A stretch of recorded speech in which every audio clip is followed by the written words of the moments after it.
Boa noite a todos. Retornamos para mais um estudo. Gostaria de me desculpar por ontem com vocês que acompanham os estudos. Vocês devem ter ouvido falar que aqui na Presidente Antônio Carlos nós ficamos sem energia praticamente o dia todo, de ontem, 10 horas da manhã, até hoje, quase 10 horas da manhã. E aí eu pedi que o Fred colocasse um aviso, né, para todos vocês, que eu não conseguiria fazer o estudo. Não sei se vocês conseguiram visualizar o estudo. Mas graças a Deus hoje a gente está de volta, tudo regularizado, então vamos dar continuidade. Nós que estamos terminando o capítulo 4 da segunda parte do Livro dos Espíritos. Esse capítulo especificamente, nós tratamos de várias matérias relacionadas à pluralidade das existências. E hoje nós estamos começando esse último tópico, ideias inatas, que vai da questão 218 à questão 221. Bom, Kardec, nessa questão 218, vai perguntar aos espíritos: encarnado, conserva o espírito algum vestígio das percepções que teve e dos conhecimentos que adquiriu nas existências anteriores? Vocês vão se recordar que a gente já falou aqui várias vezes que aquilo que o espírito adquire é sua bagagem, ele não vai perder. Mas vamos entender isso nesse contexto em que Kardec pergunta, quer dizer, se esta bagagem, se este conhecimento adquirido, essa percepção adquirida em outras existências, se é possível que ela tenha algum efeito durante a presente, digamos assim, encarnação. Os espíritos então respondem: guarda vaga lembrança, que lhe dá o que se chama ideias inatas. Então, nós já comentamos aqui que, em relação, por exemplo, a aptidões, a tendências, tanto positivas quanto negativas. Então, aqui nós vamos ver também a influência das nossas experiências pretéritas em relação às ideias inatas. Então, são essas facilidades que um ou outro possui no aprendizado de uma língua, ou de várias línguas, no aprendizado de um instrumento, no aprendizado de qualquer das ciências, que seja fruto de estudo, matemática, física, química, astronomia, geografia, sociologia. Então nós vamos perceber, e isso é muito real na nossa vida, diferenças inclusive de aprendizado entre nós. Uns têm mais facilidade para uma coisa, outros têm mais facilidade para outra coisa. Por exemplo, lá em casa, todo mundo sempre gostou muito de música. Meu avô foi um violonista, mas não sabia escrever música. Ele sempre foi um autodidata. Tocava violão, compunha violão, sem saber absolutamente nada de teoria musical, de tempo, contratempo, de nada. E assim seguiram meu pai, meu tio, só que estes dois já depois estudando um pouco de teoria, conseguindo passar as músicas, inclusive do meu avô, para partituras, né, registrando-as na Biblioteca Nacional, enfim. E aí nós vamos ver outra geração, quer dizer, eu gosto de música, eu toco, meu irmão toca violão, eu tenho sobrinhos que tocam violão, eu fui a única que saí um pouco de não tocar violão, toco piano, mas a música é um toque, digamos assim, de coincidência, não é coincidência, fugiu a palavra do que eu quero dizer, que a música seja algo comum nesse ramo da minha família, vindo do lado paterno, né? E a minha mãe, por outro lado, brincava, que a minha mãe não conseguia nem tocar um triângulo, né? Ela tentou já aprender algum instrumento, mas ela não conseguia, o negócio não fluía, quer dizer, será que o espírito dela tem algum impeditivo, né, que não possibilite que ela se desenvolva no campo da música? Não, é porque muito possivelmente ela não teve contatos anteriores com a música, está iniciando o seu contato, o seu gosto agora, então por isso que é mais difícil, que ela está começando. Mas é possível, todo momento é possível começar em algo que você até então não tinha aptidão. Agora, por que outros, meu pai teve facilidade, meu tio, meus sobrinhos, por que tem facilidade no aprendizado de tocar? Porque muito provavelmente já tiveram contato com instrumentos, com a música, no seu passado reencarnatório. Então, é quase como uma relembrança. É quase como se você tivesse que estudar novamente, tivesse que treinar novamente, porque não existe um músico que não treine. Se ele não treinar, ele não vai tocar. Mas aquilo vem com maior facilidade, flui. Porque o espírito tem lá nos seus mecanismos guardado tanto a teoria quanto o gosto, conhecimento, a movimentação. Então ele vai só retomando um aprendizado que já vem de longo curso. Quando eu começo algo, por agora, eu tenho às vezes um pouco mais de dificuldade. Mas lembremos que todo conhecimento disponível no universo, que nós poderíamos dizer que tem profunda relação com a verdade absoluta, que nós não acessamos ainda, todo este conhecimento, esta verdade vai exigir de nós múltiplas experiências, múltiplos conhecimentos, o desenvolvimento de múltiplas facetas do nosso espírito, o desenvolvimento de outros sentidos que ainda nos faltam. Bom, então, essas ideias inatas são essas vagas lembranças que o espírito tem. Mas isso não quer dizer que venha isso como uma lembrança mesmo. Não, ele só quis dizer neste sentido. Bem mais fácil. Parece que você já pega meio que no caminho. Continua Kardec perguntando na linha A dessa mesma questão 218. Não é então quimérica a ideia das ideias inatas? Quimérica quer dizer fantasiosa. Então não é fantasia? As ideias inatas existem mesmo? É o que Kardec está perguntando. Não. Quer dizer, não é fantasia.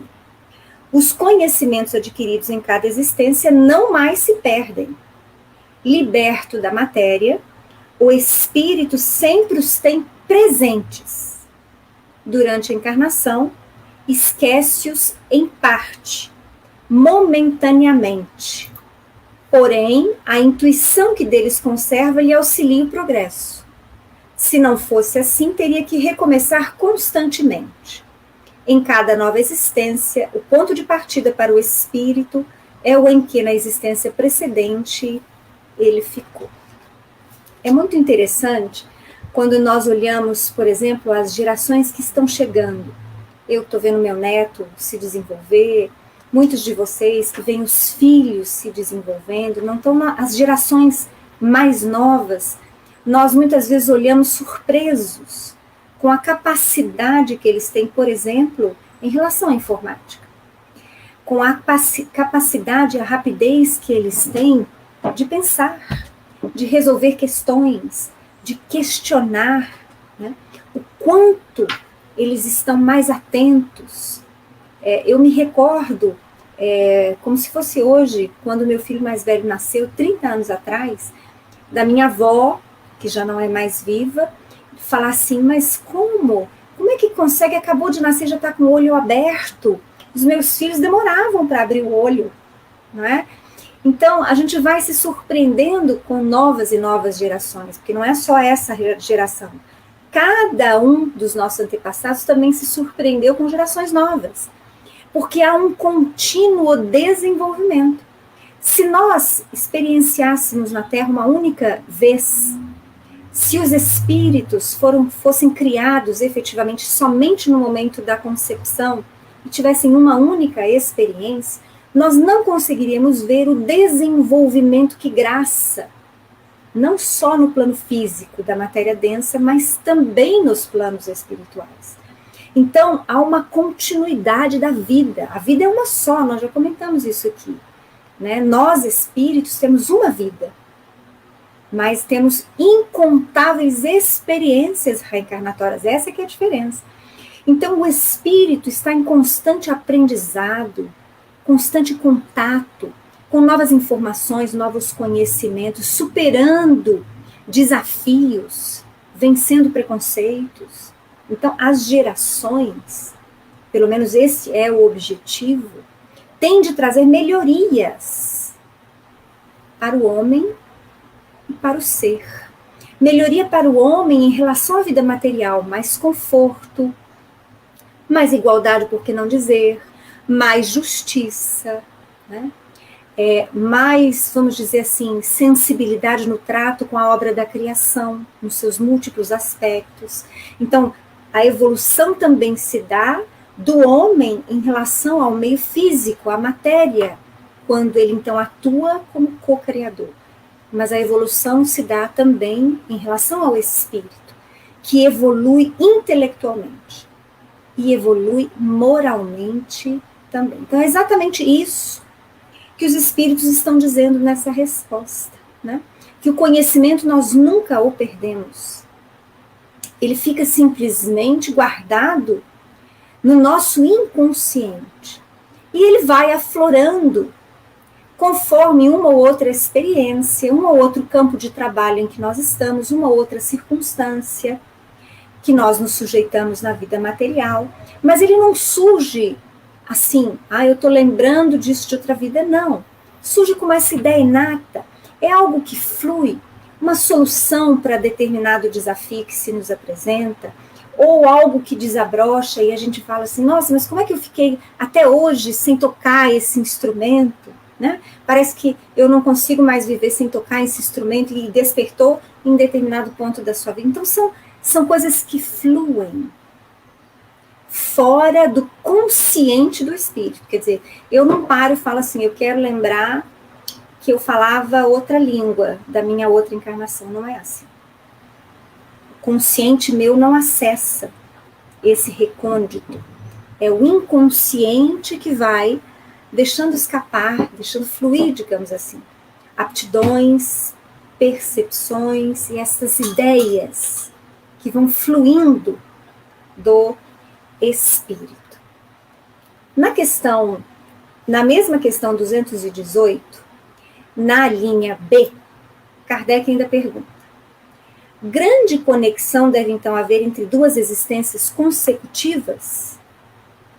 E eles respondem: nem sempre, tão grande quanto talvez o suponhas, dado que bem diferentes são muitas vezes as posições do espírito nas duas, e que no intervalo de uma a outra pode ele ter progredido. Então vejam bem, essas conexões entre a presente experiência reencarnatória que nós estamos tendo e experiências pregressas nossas, nem sempre elas são profundas e imediatas. Então, quer dizer, a Cristiane, o espírito, que hoje está Cristiane, mas eu, o espírito, que experienciou na minha última reencarnação, há 200, 300 anos atrás, não necessariamente, dependendo da experiência que eu tenha tido, eu vou ter uma conexão muito profunda.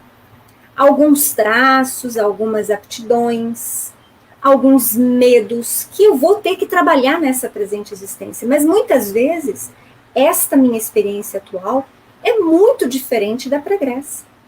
Muitas vezes, a minha experiência atual vai buscar aptidões e percepções de experiências minhas de muitas encarnações lá atrás. Então, não há um engessamento de personalidades. Então, a Cristiane é uma personalidade. Então, o que eu sou hoje, que muitos de vocês conhecem, que a minha família conhece, meus filhos, e o que eu me conheço, é fruto de parte do que o meu espírito traz das experiências pregressas, daquilo que eu venho adquirindo, mas também é fruto, esta minha atual personalidade, da educação que eu tive, da família que eu tive, do meio que eu tive, da religião que eu creio e que eu estudo, do companheiro que eu elegi, da forma como eu fui visualizando o mundo, percebendo o mundo, e aí vou trazendo, então, concepções pessoais minhas, fazendo escolhas, colhendo resultados. Então, essa é a personalidade cristiana. Mas o meu espírito, a minha individualidade, é algo muito maior que tão somente a cristiana.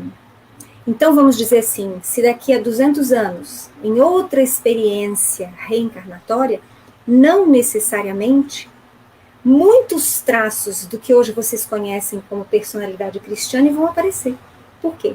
Porque lá eu também vou ter traços do espírito que eu sou, com o meu passado milenar de incontáveis experiências, mas vai trazer traços daquela experiência, do meio, dos companheiros, da educação, da religião, de tudo. Então, espero que vocês tenham entendido isso, que os espíritos dizem.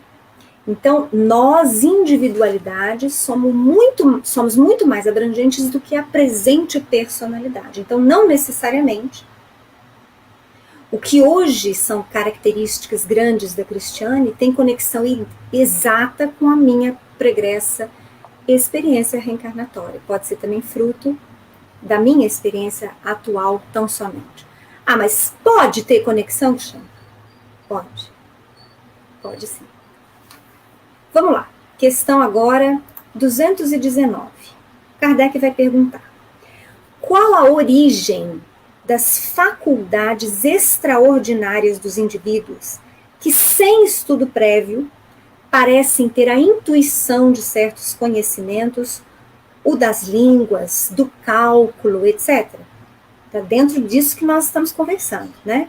Qual que é a origem dessas faculdades que Kardec chama de extraordinárias? Nós vamos ver qual a resposta dos espíritos. Lembrança do passado.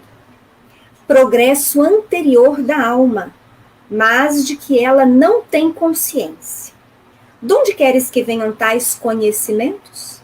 O corpo muda, o espírito, porém, não muda, embora troque de roupagem. Então, é exatamente isso que nós estamos comentando, né? Que flui mais fácil, é um aprendizado mais fácil, quase que uma relembrança. Eu me recordo como hoje, a minha mãe vem de uma criação bastante católica, de uma família católica, e se casou com meu pai, porque por sua vez era espírita, de uma família que vinha espírita já. E nós fomos criados dentro da doutrina espírita, porque a minha mãe se encantou, né, e por ser companheira até do meu pai, né, passou a estudar junto, a frequentar os centros espíritas, né, a estudar na medida do seu interesse. Mas de vez em quando eu brinco que a minha mãe, às vezes ela me parece ainda uma espiritólica, porque ela é espírita, mas ela ainda traz traços que para ela são importantes, que vêm do catolicismo. Sem nenhuma crítica a isso. O bonito é dela, é o jeito dela crer, é o jeito dela expressar a sua fé. Nós não podemos, de maneira nenhuma, impor ao outro o jeito que o outro vai crer, o jeito que o outro vai se dirigir a Jesus, aos bons espíritos, ao Pai, nosso Criador. Devemos respeitar, incontestavelmente. Mas eu me lembro, eu que gostei sempre de estudar muito, da minha mãe, muitas vezes no Evangelho no Lar, ela virava para a gente e falava assim, mas como é que vocês entendem tão bem isso? Eu não estou entendendo muito bem esse conceito. Quando a gente estava falando de alguma coisa, do estudo dos livros, né? E a gente brincava que muito possivelmente ela estava tomando contato com o espiritismo pela primeira vez nessa experiência reencarnatória. E muitas vezes eu e meus irmãos não. Nós já tivemos alguma experiência, algum contato, às vezes não tão em relação ao espiritismo, porque é uma religião bastante recente no mundo físico, mas nós podemos ter tomado contato com, por exemplo, a reencarnação, a metempsicose, em religiões orientais. Então, nós não sabemos, mas é indicativo a facilidade. Quando flui mais fácil o estudo, flui mais fácil o aprendizado. Muitas vezes é indicativo de que você já iniciou esse estudo, esse aprendizado antes. E está dando continuidade, porque isso em nenhuma forma quer indicar que você já sabe. Nós não sabemos absolutamente nada. Todos nós estamos engatinhando no conhecimento. É que às vezes Eu que tenho facilidade, por exemplo, para estudar o espiritismo, posso ter imensa dificuldade para estudar física. Eu estou iniciando o estudo de física agora, e o estudo religioso, de repente, eu já venho treinando há mais tempo, um pouquinho, né? Então, isso não é menos nem mais em relação ao outro. São só características minhas, são características do espírito. Então, essas faculdades que Kardec chama de extraordinárias não são, na verdade, extraordinárias. São, na verdade, fruto de um aprendizado que se iniciou antes. E aí você colhe os frutos quando você tem maior facilidade para dar continuidade a esse aprendizado. Na questão 220, Kardec pergunta: pode o espírito, mudando de corpo, perder algumas faculdades intelectuais, deixar de ter, por exemplo, o gosto das artes? Olha que interessante essa pergunta. E os espíritos respondem: sim, desde que conspurcou a sua inteligência ou a utilizou mal. Ademais, uma faculdade qualquer pode permanecer adormecida durante uma existência, por querer o espírito exercitar outra, que nenhuma relação tem com aquela. Esta, então, fica em estado latente, para reaparecer mais tarde. Ou seja, vamos por partes entendendo a resposta dessa questão. O espírito não perde, em definitivo, o fruto daquilo que ele adquiriu, mas ele pode perder temporariamente. E esse perder temporariamente está profundamente ligado ao corpo físico que ele tem. Então, eu me recordei agora, uma das revistas espíritas publicadas por Kardec trazia uma entrevista feita na época, no século XIX, com um espírito que havia sido Chopin, um músico clássico. E esse espírito, então, relatava nessa entrevista que foi feita, através da mediunidade, que ele estava se preparando para retornar ao mundo físico. E aí perguntaram a ele se ele viria novamente trabalhar com a música, né? Ele que era um instrumentista, um compositor fabuloso, havia sido uma criança compondo desde cedo, enfim. E aí ele, espírito Chopin, responde que não, que nessa próxima experiência reencarnatória que ele teria, ele iria trabalhar mais próximo à Terra, e que então esta faculdade ligada à música, que nele era muito sensível, vamos dizer assim, ficaria temporariamente amortecida, porque ele precisava ter uma vida mais simples, mais ligada à terra, ao cultivo, mais humilde, porque ele tinha outros aprendizados a realizar. Olha só. Então, o que isso quis dizer? Ele não iria perder todo o seu aprendizado pretérito, certamente, no campo da música. Mas esta faculdade nele, essa sensibilidade, esse desenvolvimento que nele era grande em relação à música, ficaria amortecido. Então, seria isso aqui, ó, ficaria em estado latente. Desencarnou, e na medida em que o espírito readquire a sua harmonia, o seu equilíbrio já no plano dos desencarnados, ele vai retomando estas faculdades latentes. Mas será que é só no campo da música, por exemplo? Não, eu citei esse exemplo. Mas quantos casos nós sabemos dentro da literatura espírita, de espíritos inteligentíssimos, que fizeram mau uso da sua inteligência e que muitas vezes se sujeitam a retornar ao plano da matéria com profundas limitações no campo físico, para que não possam eles expressar a sua inteligência como antes, a fim de que reaprendam o valor do uso da inteligência. Então, esta é uma realidade. Então, mais uma vez, nós reafirmamos que aquilo que o espírito adquiriu, ele não perde. Mas ele pode, nas suas experiências reencarnatórias, vir um ou outro aspecto impossibilitado de se expressar. Mas isso tudo é temporário. É quase como se o corpo físico fosse exatamente o remédio amargo para que ele possa valorizar aquilo que antes ele não soube valorizar.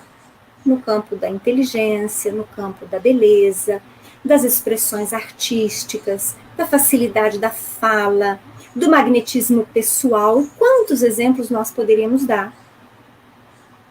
Quando nós não estamos equilibrados o suficiente, nem maduros o suficiente, e fazemos mau uso do tempo e das possibilidades que possuímos de nos expressar, de atuar no mundo. E aí nos sujeitamos muitas vezes a que nas nossas próximas experiências reencarnatórias, se houver essa necessidade desse campo de aprendizado, nós nos sujeitemos a estarmos podados em alguns aspectos das nossas expressões. Eu gostaria de agradecer a presença do Anderson, da Tereza. Tão bom ver você aqui, Tereza. Saudade de você, minha querida. Da Suelen, da Denise, da Andréia. Que bom ver você também aqui, Andréia. Do tio Carlos. Obrigado pela presença de todos vocês. Eu não vou começar o comentário.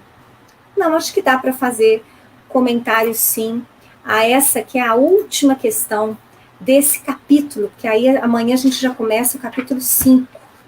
Kardec pergunta: dever-se-ão atribuir a uma lembrança retrospectiva o sentimento instintivo que o homem, mesmo selvagem, possui da existência de Deus e o pressentimento da vida futura?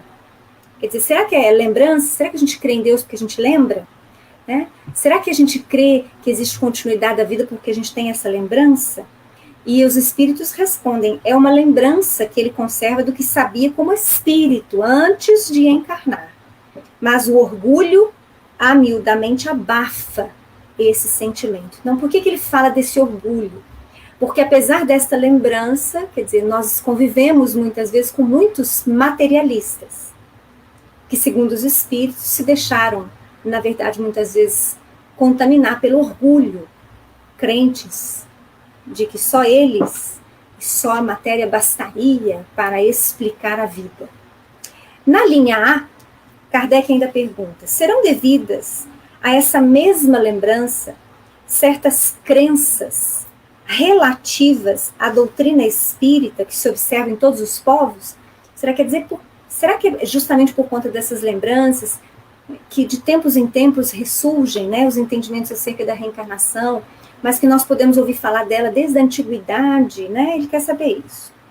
E eles respondem: esta doutrina é tão antiga quanto o mundo, tal motivo porque em toda parte a encontramos, o que constitui prova de que é verdadeira.